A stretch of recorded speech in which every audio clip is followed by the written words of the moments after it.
X back in our video, but as long as make sure to like, share the video to a friend, like, so there's your statement and content in general.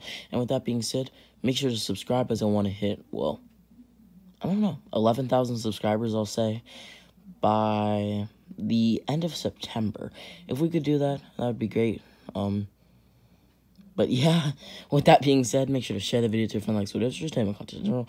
Check my second channel down below where I also post other what ifs as well as discussion videos on things like Dragon Ball, Naruto, as well as One Piece. And with that being said, we can now get into the recap. So in the last part, we basically left off with the bell test being completed and Team 7 being offered a mission to go to the land of dust. Now, this is a village that I kind of just came up with on the fly. If that's alright with you guys, I just came up with it on the fly. So it's not an actual village in the canon, but it is in this timeline. And what do their village like prosper in, or like what is their village known for? Creating rare dust. Also, I'm gonna make it so that in this timeline, Rasa actually originated from this village, as that would explain why he has the gold dust, if that makes sense. That's just gonna be how this timeline works. We may come back to this village sooner or later in the plot, as long as the series continues. But with that being said, we can now get into the video. Team 7 would then roll out, so to speak, as they would enter, after some time, of course, the village hidden in the dust, otherwise known as Chirigakure. Chirigakure, literally meaning village hidden in the dust, or village hidden among the dust, is the hidden village of the land of dust. As a member of the great shinobi countries, it has a Kage as its leader, known as the Chirikage.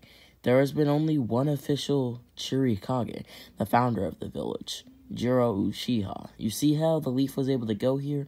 Because, well, the founder of the village, at least their Kage at that time, was an Uchiha, which kind of makes sense. But with that being said, that's all I really have for this village. I don't want to get too deep on it. But yeah, but with that being said, we can now fully begin the video. Now, upon entering the village, all of their allergies, quote-unquote, would go off, as dust would clog their noses and mouths, causing them to not be able to breathe. This was a defense mechanism of, well, the village hidden in the dust. And basically, ninja from the village hidden in the dust would make sure that they weren't enemies and would realize that they were leaf shinobi, basically helping them out, if you will, and this would cause them to be let go of. Now, they would then be guided to where they needed to go, as they were sent on a secret mission to basically defeat a few bandits who were on the coast of the village, or the edge of the village, which, well, they weren't good bandits, so they needed to deal with them. Now, with that being said, Team 7 would easily dispatch them, but there were two that were strong, and they could tell that they were strong. One had a mist village headband, which was, well, crossed off, signifying that they were a mist shinobi, but were a rogue one at that. So, it was what it was. It happens. Rogue ninja are a thing. But the other had no headband, merely a mask and his or her hair in a ponytail, with a kimono. Maybe you see the similarities between Zabuza and Haku? Maybe, maybe not. That is because these are Zabuza and Haku. Now, with that being said, in the last part I kind of explained how Tazuna just didn't have enough money for the Searing mission, so like that never happened. But with that also being said, there was another threat here.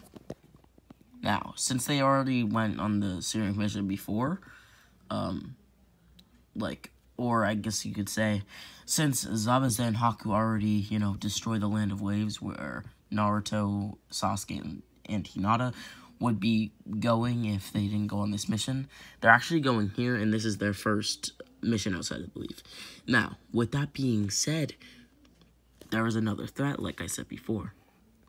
This threat being a man named Tsuchiwara. Now, we'll explain more about him later, but now we talk about the swarms of bandits who pour in from the east, west, north, and south.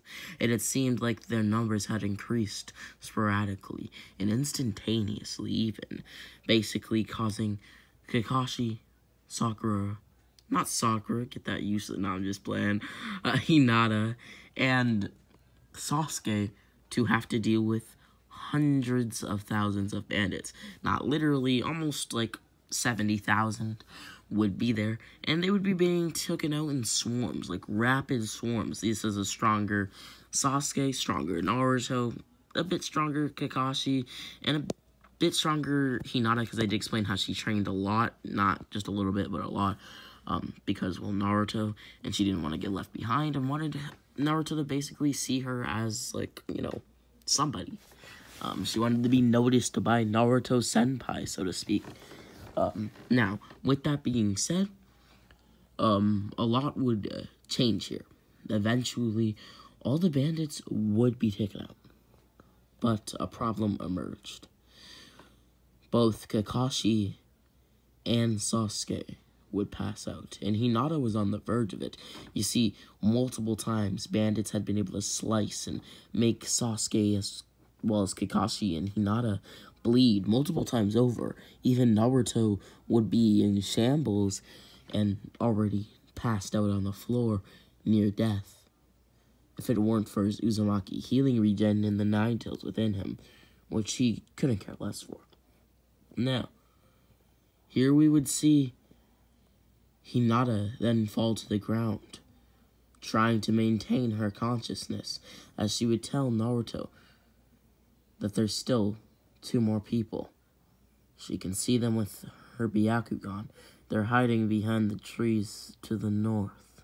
Hinata would say this as she would pass out, as Naruto would look, unsheathing his blade and rushing towards the spot.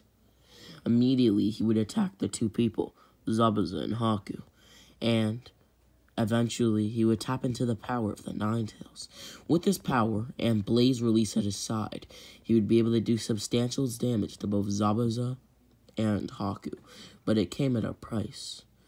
Naruto, well, had been heavily injured and had suffered a wound going from the top of his shoulder to his stomach area, and even past it, actually, closer to his spleen, so to speak.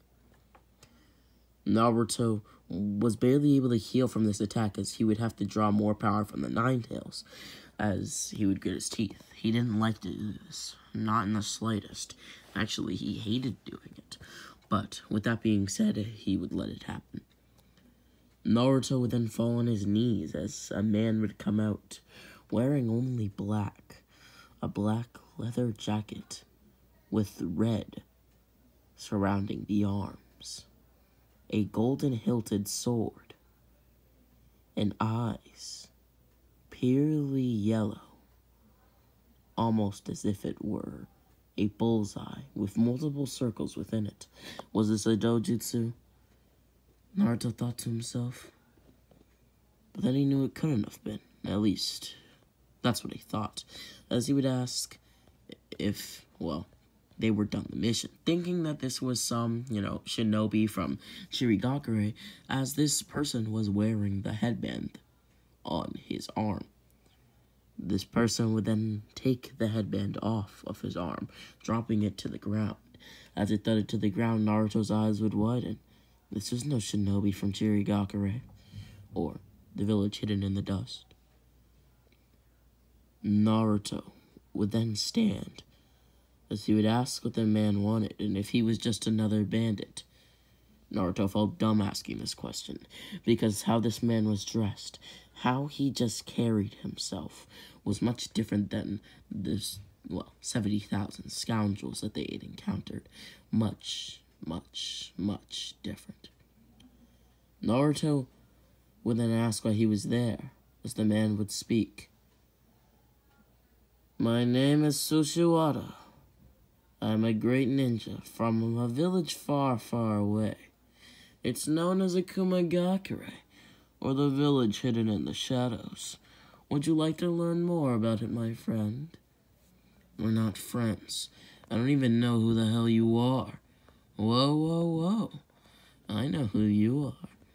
They say you're the Nine-Tails Jinchuriki, Uzumaki Naruto. How true that is, I'm not too sure.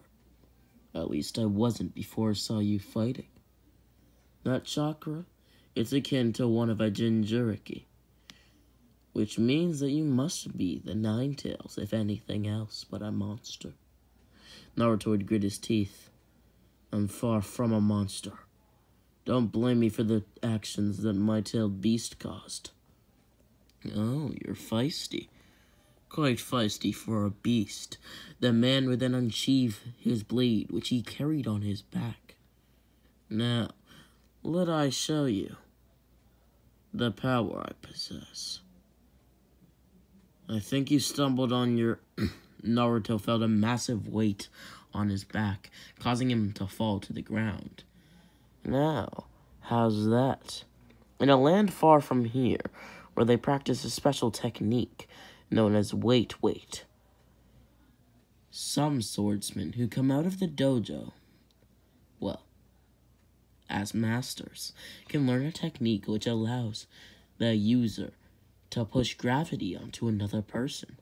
And with great master, I guess you could say, or mastership of sorts, of the technique, you can grow very strong with it, and very powerful at that. I see. So that's what this is. Naruto would clench the ground, rising to his feet. Now, maybe it's just me, but Naruto has this ability to, get, extra reserves. It's really weird, but I'll show you a scenario. So, for example, he's very, very tired after learning the Shadow Clone Jutsu, and then trying to protect his friend / sensei, Aruka. He creates, 1,000 Shadow Clones? That's just one example that happens many times in the series where he's tired and then gets, a massive boost of chakra out of nowhere. Whether or not this is, the Nine-Tails tapping in a little chakra is unknown, but it does happen, and that's what would happen here, causing Naruto to be basically at full chakra. Of course, he's not actually at full chakra, but you get my point. As he and this ninja Tsuchiwado would go head-to-head and toe-to-toe with their blades and even their minds. Naruto would realize that this man was no ordinary person. Most ninja, even Chunin level ninja to Jonin level ninja, would fall over and die before Naruto, after a few hits, after a few blows, after constant fighting. This would go on for about 2 more hours, as Naruto would realize his strength starting to deplete, and the man in front of him's strength starting to rise. This would also put a dent in Naruto's will, causing his blows to not have as much oomph to them, so to speak, or if you will. But, with that being said, Naruto wouldn't waver. He would continue to protect his allies / friends, as if he didn't, then this man would most likely defeat him and then go for them. Naruto would then watch as this man Tsuchiwado would lift up his blade. His eyes would widen, and then go back to their normal look, if you will, as he would look at Naruto, smirking. It's not every day that you get to defeat somebody who possesses a tailed beast. Tsuchiwado would then lift up his blade as he would smirk. Ha ha ha. Now, Black Lion Tiger Slice. Naruto would look at the blade as he would pull his blade forward, ready to defend. Or so he thought. His blade would be sliced in half, as Tsuchiwado would cut through the blade and right to Naruto. Naruto would now have his wound reopen, the one that Zabuza had cut him and basically made in their fight, which was just starting to heal from all the Kyuubi chakra he was relying on, and all that stuff, if you will, as we have seen Naruto heal in, well, pretty quickly. Point is, Naruto had been recovered, and this wound had now reopened, but another wound now accompanied it. A giant X now marked Naruto's chest. He was, well, on the brink of death. Naruto would then fall to his knees, as Tsuchiwado would ask if he was done. Naruto's will forced him to stand. He could not fall, well, under somebody. Especially in this scenario, where everything was on the line if he lost. Naruto would ask if he was still trying to continue their fight, as Tsuchiwado would shake his head no. I no longer want to fight you, Naruto Uzumaki. He would then put his blade away, as he would smirk. Rather, I must ask you a question. Is that man, Hatake Kakashi of the Leaf, your sensei? Naruto would nod, saying yes. And are those two ninja, one of which the Uchiha Sasuke, your two ninja comrades / allies, or even on the same team as you? Yes, why? So, would you bear all of their pain? What? What do you mean? Simple. If I could grab the pain from them and put it in you, could you bear it? I don't know. I don't know if I could. Well then, let's see. All of them will die if you don't do this. Naruto would be surprised when he said this. Think about it. You can't stop me. Look at you. I've already reopened your other wound that the swordsman Zabuza gave you, which you still haven't killed Zabuza, so he could wake up at any moment and kill you. Oh, and his subordinate. But with that being said, I also inflicted a wound on you myself. So you're really out for the count if you don't do this, and your friends will be too. I see. A massive white light, changing black and white each second, would appear, stemming from both Kakashi, Hinata, and Sasuke's bodies. This light would then turn red, as Naruto would ask to see how just a little bit of their pain felt. He would then feel it to see he'd fall on his knees, coughing up a drastic amount of blood. Don't cough too much, Tsuchiwado would say, or you might just kill yourself. Naruto would look up at Tsuchiwado with the eyes of a tiger, maybe even a lion, maybe even a fierce animal, one greater than that of a lion or a tiger, as Tsuchiwado would smirk. Are you willing to risk it all? Naruto would look into the air, and then back at this red ball in front of him that shined so bright he could barely see. If I want to become Hokage, then you'll have to make risk. Any Hokage knows that, and anybody wanting to become one. Naruto would then launch himself into the ball, as his body would be stricken with the pain of all three of them. Falling to the ground, his eyes would roll into the back of his head, steam pouring out from his mouth and his body itself. He was quite literally smoking. On fire, even. Inside, his will was crushed, devastated by the words Tsuchiwado was about to say. No man, no matter who they are, no matter what they are, can survive an attack. No, pain of that caliber. I, Tsuchiwado, have the power, or has the power, to use the gravity Kekkei Genkai. With this dojutsu of mine, that is. You see, he actually does have a dojutsu. It allows him to basically push gravity on the people. That's kind of what that actually was. But it also allows him to inflict pain upon people. Now, with that being said, Tsuchiwado would continue. Maybe you heard that, maybe you didn't, but I said before Tsuchiwato, and I meant that. His name is Tsuchiwato, and his last name is Tsuchiwato. Kind of like if you took the name Stanley Yellnuts, but then made it actually forwards, and say Stanley. I don't know. Or Mike. I don't know. My name, Rami. You get my point. That's just how Tsuchiwato's name is, Tsuchiwato. Now, he would then continue. Many have come in my path, even the likes of a few of your Kage. I've lived so long due to my prosperity. At least I've lived long enough to fight both the third and fourth Hokage. I think, for now, I'll hide. Bide my time. Since you're not going to survive anyways, I will be at the outskirts of this village, waiting for somebody to defeat me.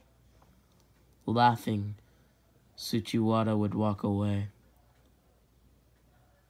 as Naruto's eyes would come back into place. Tsuchiwata would look back at Naruto, stunned that he was still alive. Naruto would breathe heavily as he would stand, crossing his arms, his red eyes. The Kyuubi within him was furious that somebody like Tsuchiwata talked down to the person who, well, he lived within. Kurama was furious.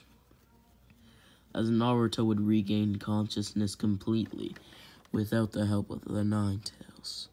His eyes were still red, but not with the Kyuubi's chakra, not with the Kyuubi's eye, with that slit-like pattern, but instead they were red, since blood had fallen from his forehead, his hair soaked with red as well, his body bleeding from all holes. His nose, he had a massive nosebleed, his ears quaked in pain. His mouth, well, he couldn't describe the pain. Naruto would speak, as Tsuchiwata had asked him a question. Are you okay? Tsuchiwata would laugh. You're worthy, so I won't kill you now, but you know where to find me. Tsuchiwata would rush out of the area, as Sasuke would awaken. Hinata as well, but Kakashi, for some odd reason, he hadn't moved an inch. Almost as if, due to the fact that he was on the brink of death, momentarily he had passed on to a limbo of sorts. Hinata and Sasuke would ask what had happened, as they had only seen Naruto from the back. Naruto would look over to his comrades/teammates as he would smile, his face immediately turning to a straight one, as he would say, as they asked him if he was all right, he would say that he was fine, and that nothing had happened. Nothing at all. Naruto's body would then fall to the ground, as his wounds would be shown. His body would be beaten. Naruto himself was beaten. And with that being said, this has been What If Naruto Had Blaze Release Part 2. Hope you guys all enjoyed. If you guys want to know more about the Tsuchiwado clan, I have basically made a video on my second channel where I explain it. It's actually a concept my twin made, Darius X, who you should check out. But with that being said, make sure to like, share the video to a friend, like, interested in the content in general. Subscribe if you're new here, especially if you're new here. Check out my second channel down below where I also post what ifs as well as discussion videos on One Piece, Naruto, and Dragon Ball. And with that being said, Rami XZ, or Rami X. Rami XZ is my second channel, just so you want to know, if you wanted to know. But yeah, Rami X. Oh.